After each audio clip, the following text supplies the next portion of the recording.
Hello po sa inyo guys, magandang umaga po. Ito nga po pala yung day 2 namin dito sa Payans Bululuan sa May Alabang.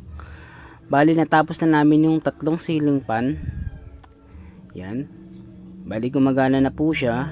Yung dalawa po, bali yung isa po ay chine-check pa po. Yan, tingnan nyo guys, napakaganda guys, napakalinis ang pagkakagawa.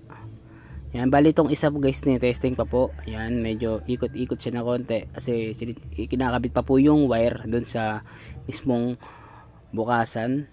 Yan, ito po yung bukasan. Bali, nasa likod po si Papa, inaayos niya po. Yan, ayun po yung pambukas. Yan.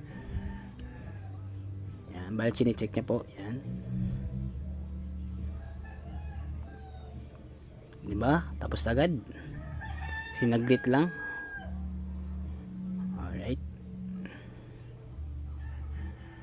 Okay guys, next naman po.